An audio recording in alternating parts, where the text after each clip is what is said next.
So I watched the Biggest Loser documentary, and y'all, I was so disturbed. I feel like back then we didn't realize how dangerous and harmful and fatphobic this show was, because that was kind of the culture in the early 2000s, right? And if you pay attention, it really hasn't changed much. So The Biggest Loser aired in 2004, I believe. And so back then when I watched the show, I was deep in diet culture. So that show validated everything that I was doing at that time. And so I would watch it for motivation. I know. Crazy, right? Like absolutely insane. So here are a few things from that documentary that stood out to me. So they were saying when they were casting people for the show, they were like, we don't want happy fat people. Yeah, they said that they did not want happy fat people. They wanted people basically who felt just horrible about themselves, who lacked self-confidence, self-worth. Because if you think about it, if you do not have any self-worth, if your confidence is low, you're going to be easy to manipulate. And that's exactly what they wanted for the show. They wanted people that they could easily manipulate because that makes for better TV. And this show, I mean, let's face it was all about entertainment. This wasn't about helping people. Another thing that stood out was that the doctor on the show, he was giving some pretty sound advice. When the contestants got with the trainers were encouraging them to eat 800 calories or less. Yeah. They were also doing very intense exercises. So they were burning between 6,000 to 10,000 calories a day, eating 800 calories or less. They were dehydrated. They were severely malnourished, but this was praised. This was like, oh, yes, you're on the right track. That was very dangerous. That was very harmful. And the doctor even mentioned that a lot of those exercises that they had the contestants to do, they were not safe for their size. They were not. But the producers and the trainers knew that. And they insisted that they do them because, again, it makes for good TV. If you see a fat person struggling on TV, struggling to exercise, for some reason, that's funny.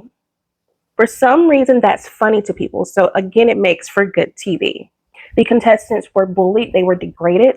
They were humiliated. And this was to push them to lose weight. This was to encourage them to lose weight. They were dehumanized, basically. At the end of the week or whenever they had weigh-ins, if they lost the weight, then you have the trainers, these abusive trainers telling them, you see, I believed in you the whole time. All you had to do was just put forth the effort, and you see what you did? You're trying to justify their bullying, trying to justify that it was needed in order for them to lose the weight and to push them to their goal. I mean, that sounds like an abusive relationship, if you ask me. There was no dietitian there. There was no therapist there. And a lot of them had mental health issues during that time. And they were letting the trainers provide some type of comfort or some type of therapy for these contestants. They were not teaching them anything how to sustain the weight loss once they got home. And the majority of them gained the weight back once they got home. So they were not taught any lifestyle changes, any dietary changes to make in order to sustain the weight loss, because it wasn't about that. It wasn't about helping these contestants. It was about seeing who could lose the most weight so that they could win some money. It was about making the producers and the trainers and everyone else involved richer.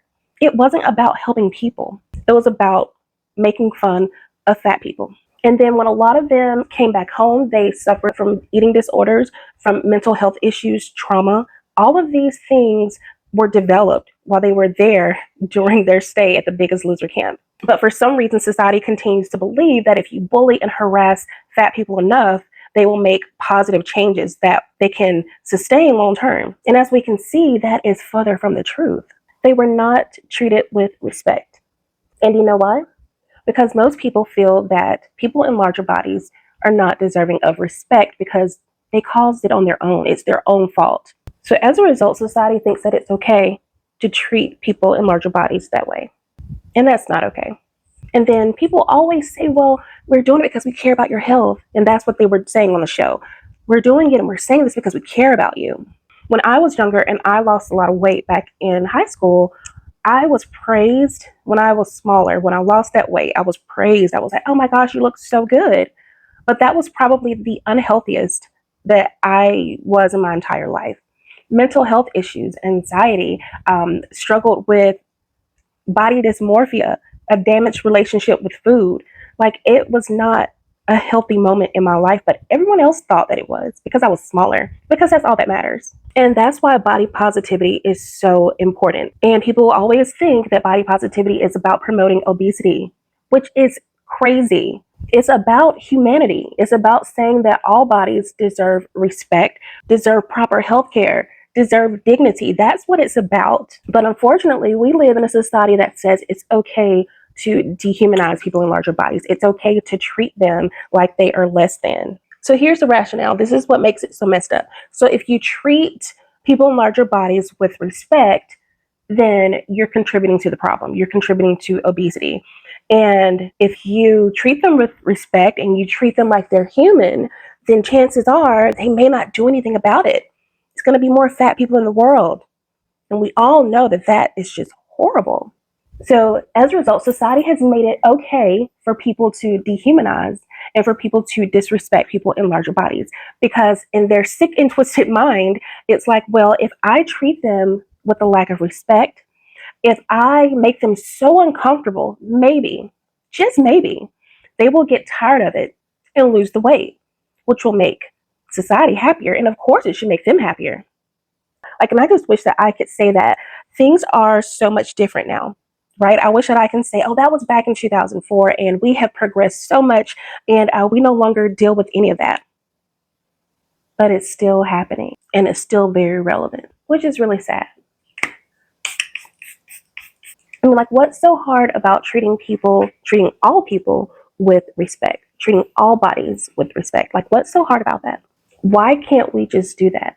Better yet, why can't we just stop commenting and talking about people's bodies, period? I talk more about this on my blog, and I kind of give more of an unfiltered opinion. So be sure that you head over to beautifuleatingthings.com to check it out.